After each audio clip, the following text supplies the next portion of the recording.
안녕하세요. 저는 한 스타트업 회사에 다니고 있는 웹 디자이너이자 한 아이의 엄마입니다. 올해로 나이는 30대 초중반을 바라보고 있습니다. 그리 많지도 적지도 않은 나이죠.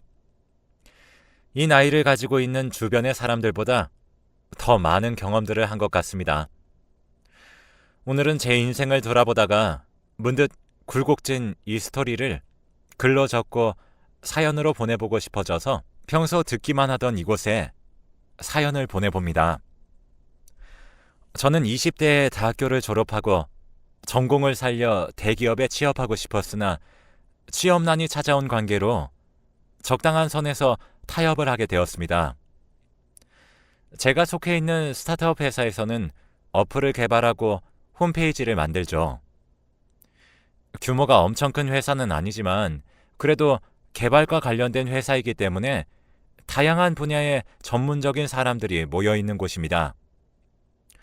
저처럼 디자인을 담당해 주시는 분들도 계시고 개발자분들도 계시며 언어에 능통한 분들도 계시고 마케팅을 담당해 주시는 분들도 계십니다. 그리 큰 회사는 아니지만 정말 다양한 분야의 사람들이 모여 있는 곳이죠. 그렇기 때문에 회사에서 하는 일들은 조금 힘들긴 하지만 다양한 분야의 사람들로부터 보고 배우는 것들이 참 많습니다. 그리고 사람들과 친해지는 재미도 있죠. 아무래도 스타트업 회사인데다가 어플과 사이트를 개발하는 회사라 그런지 사장님을 비롯한 다수 직원들의 나이대가 비슷한 편입니다. 20대에서 40대 초반까지 분포되어 있고 특히 저와 비슷한 또래인 분들이 많은 편이죠. 그래서인지 회사 내에서의 사내 연애 커플도 꽤 많이 찾아볼 수 있곤 합니다. 남 이야기인 줄로만 알았는데 저도 어쩌다 보니 사내 연애를 하게 되었었죠. 이 사내 연애를 하면서 제 인생이 꼬였다고 봐도 좋습니다. 무슨 말인지는 오늘 이 사연을 통해서 들려드리겠습니다. 사실 제 얼굴에 침을 뱉는 것과 같이 부끄럽고도 당당하지 못한 사연입니다. 저도 제가 어떤 잘못을 저질렀는지 잘 알고 있고 반성하고 있기 때문이죠. 제 잘못에 대해서 충분히 반성하고 뉘우치는 의미로 한번 차분히 글을 작성하고 사연으로 보내보려고 합니다. 익명이지만 이렇게나마 공개적으로 저의 잘못을 고백하고 뉘우치고 싶습니다. 우리 아들에게도 앞으로 더 떳떳한 엄마가 되고 싶기 때문이에요. 시간은 5, 6년 전으로 거슬러 올라갑니다. 제가 막 입사한 지 1년째가 되던 해였습니다. 지금보다도 훨씬 어렸고 세상을 몰랐던 때였습니다. 일도 어렵고 고됐지만 다양한 분야의 전문적인 우리 직원들과 친해지는 것에 있어 막 재미를 붙여가던 찰나였습니다. 회사 사람들과 친해지니까 일을 하는 것이 마냥 힘들지만은 않았습니다. 주변에 사내 연애를 하는 커플들과도 어울려 지내며 친구처럼 즐거웠죠. 그러던 어느 날 저희 회사가 하나의 큰 프로젝트를 맡게 되었어요. 공적인 기관의 어플을 대신해서 개발하는 것과 관련된 프로젝트였죠. 꽤 규모가 큰 프로젝트였고 또 실수 없이 진행해야 하는 프로젝트였기 때문에 평소와 다르게 대표님도 이 프로젝트에 적극적으로 참여하게 되셨습니다. 저희 회사는 한 프로젝트에 돌입하게 되면 거의 숙박을 같이 하다시피 하며 직원들이 프로젝트에 집중하곤 합니다. 사실 프로젝트마다 조금씩 다르긴 하지만 비중이 높고 중요한 프로젝트엔 그러곤 하죠. 때문에 그때 그 프로젝트를 진행했을 때 대표님을 포함한 거의 전 직원들이 잠을 줄여가며 어플 개발에 힘썼어요. 대신 이 프로젝트가 성공적으로 마무리되기만 한다면 포상 휴가와 인센티브가 저희를 기다리고 있었습니다. 열심히 한 만큼 보상도 확실한 회사였고 스스로 뿌듯함과 보람을 찾기에도 충분했기에 몸은 고되고 힘들었지만 마음은 행복했습니다. 그렇게 프로젝트를 진행하다 보니 특히 저와 대표님이 붙어 지낼 시간이 많아졌습니다. 어쩌다 보니 둘이 함께 밥을 먹는다거나 미팅을 나간다거나 하는 일이 잦아졌습니다. 처음엔 마냥 대표님이 불편하기만 했었는데 몇 번 둘이 같이 시간을 보내다 보니 대표님이 참 편안하고 좋으신 분이라는 것을 느낄 수 있었죠. 그래서 갈수록 가까워졌죠. 회사에서는 공적으로 대표님과 직원의 관계로 지냈지만 그 프로젝트를 할수록 사적인 자리에서는 친한 오빠 동생 같은 사이로 발전하게 되었습니다. 하지만 공적으로든 사적으로든 저는 그 대표님을 남자로 보지 않았었고 이성적인 관계로 발전할 생각이 전혀 없었습니다. 그분의 애정 공세가 너무 적극적인 게 문제였죠. 처음엔 아무런 마음이 없었는데도 지속적으로 저를 귀여워해 주시고 진심으로 좋아해 주니 저도 마음이 열리더라고요. 신기하게도 점점 더 좋아졌습니다. 그러던 어느 날 그 프로젝트가 거의 마무리 단계에 접어들 무렵이었습니다. 대표님이 저녁을 사주신다고 하셔서 회사 근처에 한 일식집으로 갔었죠. 그런데 다른 직원들은 없고 저만 있는 게 아니겠습니까? 이게 무슨 일인지 의아스러웠지만 그간 대표님이 저를 좋아한다는 것은 알게 모르게 저를 포함한 모두가 알고 있었기 때문에 그러려니 했습니다. 왜 저만 부른 건진 잘 몰랐지만 그래도 사주시는 저녁을 맛있게 먹었죠. 그리고 대표님과 단 둘이 간단히 술까지 마시게 되었습니다. 그날 밤 저와 대표님은 연인 사이로 발전하게 되었죠. 이게 무슨 급한 전개인지 의문이실 수도 있지만 정말 그게 전부였습니다. 평소에 서로를 마음에 들어하던 저희는 밤과 술의 힘을 빌려 급하게 연인이 됐죠. 그 이후로 회사에서 대표님과 사내 연애를 하게 되었습니다. 하지만 상대가 대표님이었기 때문에 조심스러웠고 비밀 연애를 하게 되었습니다. 연애를 하는 동안 저는 참 행복했었던 것 같습니다. 회사에서 하는 일이 더 즐겁게 느껴졌고 가끔씩 회의를 할 때마다 보는 대표님이자 남자친구의 얼굴이 더 잘생겨 보였죠. 그리고 회사를 마친 후 남자친구와 함께하는 식사 시간들도 너무 즐거웠습니다. 그렇게 평범하지만 행복한 연애를 했던 기억이 아직도 생생합니다. 하지만 갑작스럽게 조금은 충격적인 사건을 마주하게 됩니다. 바로 저와 대표님 사이에 아이가 들어서게 된 것입니다. 아무런 준비도 되어 있지 않았고 결혼에 대한 생각이라곤 하나도 없던 저희였습니다. 하지만 축복처럼 갑작스럽게 찾아온 아이에 대해 현명하게 생각해야 했죠. 저와 대표님은 충분한 상의 끝에 식을 올리고 아이를 낳기로 결정했습니다. 연애도 결혼 결정도 임신도 모두 다 급했던 것 같네요. 지금 생각해보니 뭐 하나 신중한 게 없었던 제 자신이 너무 바보 같고 후회스러워요. 하지만 그 시절에 저는 너무 어렸고 감정에 충실했으며 그저 회사 일을 열심히 하고 사랑도 열심히 하는 사람이었기 때문에 돌아가더라도 같은 선택들을 반복했을 것 같습니다.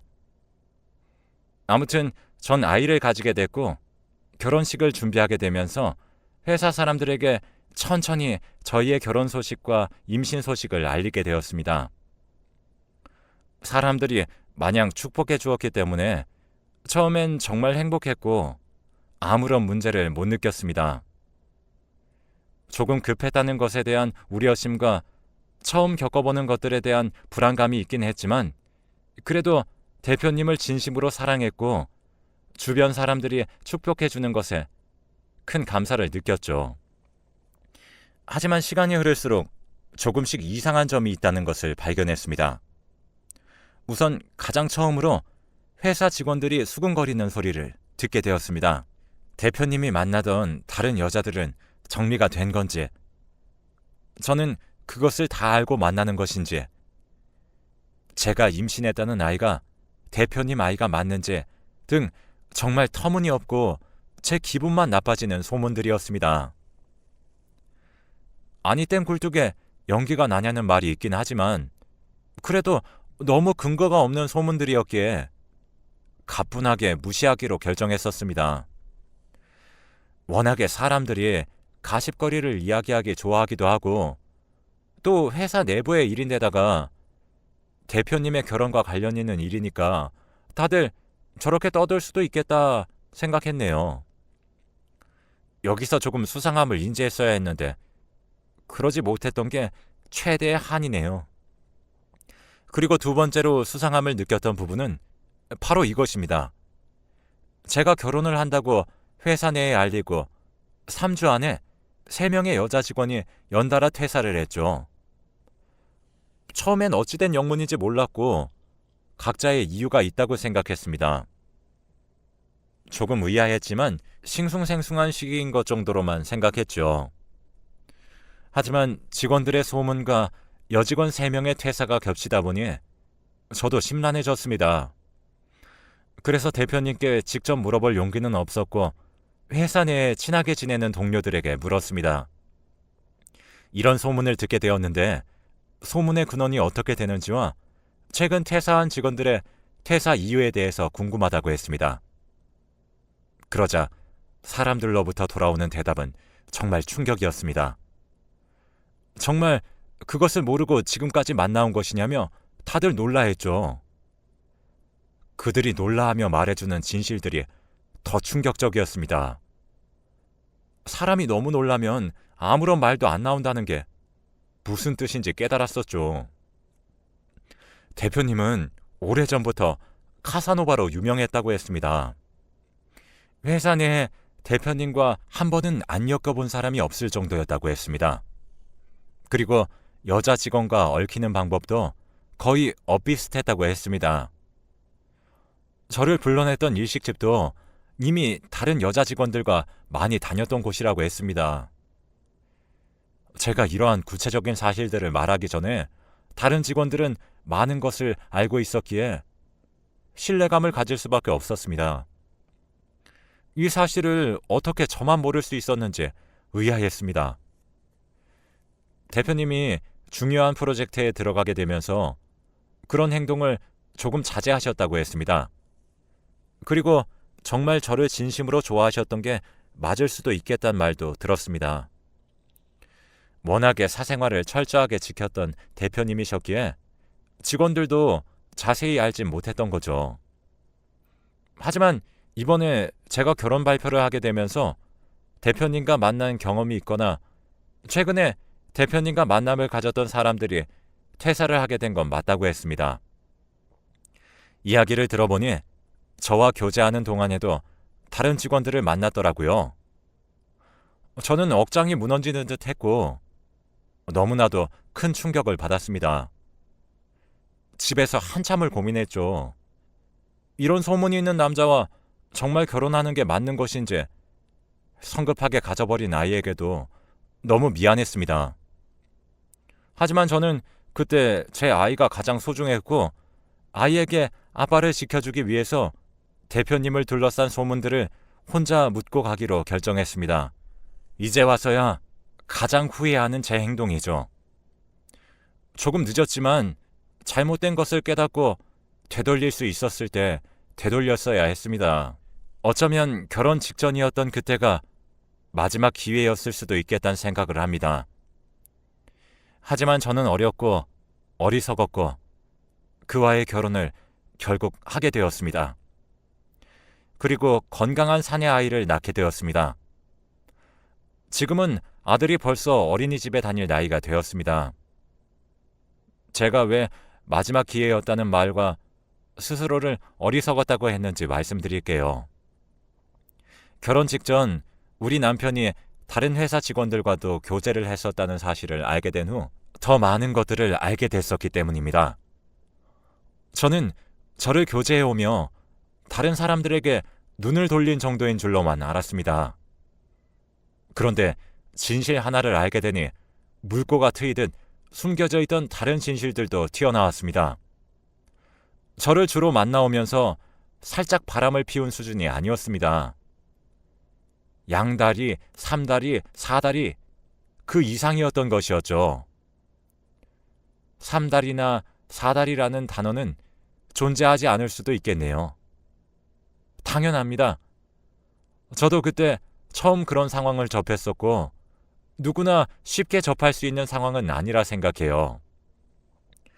그렇게 어리석은 결혼과 임신도 벌써 몇 년 전이고 제가 묻어뒀기 때문에 정말 아무런 문제도 없이 살아갈 수 있을 줄 알았습니다. 그런데 세상 사는 게 그렇게 호락호락하지가 않더군요. 또 다른 문제는 저희 아들의 어린이집에서 일어났습니다.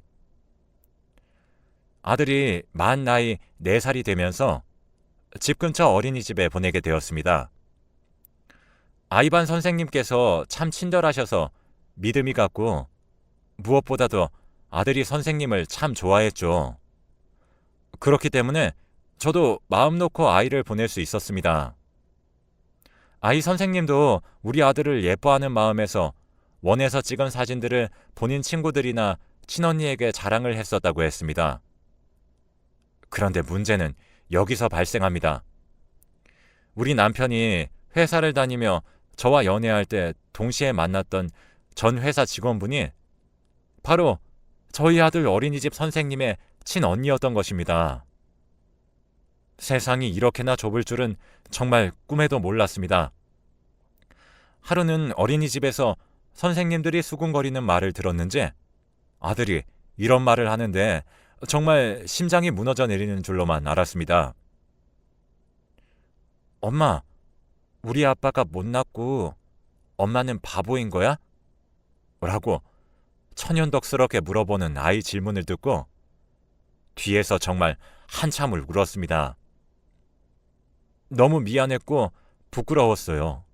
그래도 아이가 보는 데에서 그런 이야기를 했다는 것은 정말 아닌 것 같아서 하루는 아이의 어린이집을 찾아갔습니다. 과거의 제 무지함 그리고 남편의 잘못을 사과하더라도 아이가 그런 이야기를 듣게 한 부분에 대해선 사과받고 싶었다는 생각 때문이었습니다. 아이의 선생님은 사실 그 전 직원분의 동생이셨기 때문에 결정적으로 그 일에 대해서 제가 언급할 필요도 없을 것 같기도 했지만 이야기가 잘 안 된다면 원을 옮기려고 했죠. 하지만 저는 거기서 더 충격적인 진실을 마주하게 되었습니다. 어느 정도 제가 찾아올 것을 예상은 하고 있었는지 놀라지도 않더군요. 그리고 제가 따로 개인적인 이야기를 하고 싶다고 하니 친언니를 부르겠다고 하더라고요. 저도 피할 수만 있는 입장은 아니었기 때문에 알겠다고 했습니다. 어린이집에 딸려있는 놀이터에서 셋이서 만나게 되었습니다. 저, 그리고 어린이집 선생님, 그녀의 친언니이자 제 남편의 전 애인까지. 참 웃긴 조합이라고 생각했습니다. 지금도 아직 그 순간을 상상하면 눈이 떨리고 다리가 떨립니다. 그 상황이 너무나도 어이가 없기도 했고 또 한편으로는 두렵기도 했습니다. 무언가를 잘 몰랐다는 대가로 이렇게 괴로운 상황을 마주할 수 있다는 것을 깨달았고 또 제가 진실을 묻는다고 묻어지는 게 아닐 수 있겠다는 생각을 하게 되었습니다. 정말 똑바로 살아야겠다는 생각을 그 순간 많이 했던 것 같습니다. 제가 과거의 내 행동에 대해서는 충분히 사과하겠다. 하지만 아이 듣는 데서는 말을 가려달라고 먼저 이야기했습니다. 그 둘도 막무가내로 말이 안 통하는 사람들은 아니었죠. 그 부분에 대해서는 실수였다며 사과해 주었습니다. 그런데 갑자기 아직도 제 남편에게서 연락이 오는 건 알고 있냐며 충격적인 진실을 꺼내들었습니다. 저는 너무 충격이었습니다. 결혼 후에도 정신을 못 차리고 그러는 줄은 정말 몰랐죠. 그러더니 그 둘이 제게 이런 말을 해주었습니다. 아이를 위해서 못 헤어진다는 말은 바람직하지 않다고요. 진짜 아이를 생각한다면 저렇게 정신 못 차리고 있는 아빠와 헤어지는 게 맞다고요. 그 말을 듣고는 머리를 망치로 맞은 듯 많이 아팠습니다. 제가 결혼을 한다고 할 무렵 그냥 조용히 퇴사하기를 결정한 것은 저도 같은 사람이라고 생각했기 때문이었고 남 일에 끼고 싶지 않아서였대요. 하지만 이렇게 아이의 엄마가 되어 혼자 열심히 사는 제 모습을 보게 되니 마음이 안 좋아서 다 말해주게 된다고 했습니다. 오히려 불편한 진실을 진심으로 저를 걱정하는 마음에서 이야기해준 그들에게 고맙더라고요. 아들이 저를 구원해준다는 느낌까지 들었고 저를 사람 만들어줬다는 생각이 들었습니다.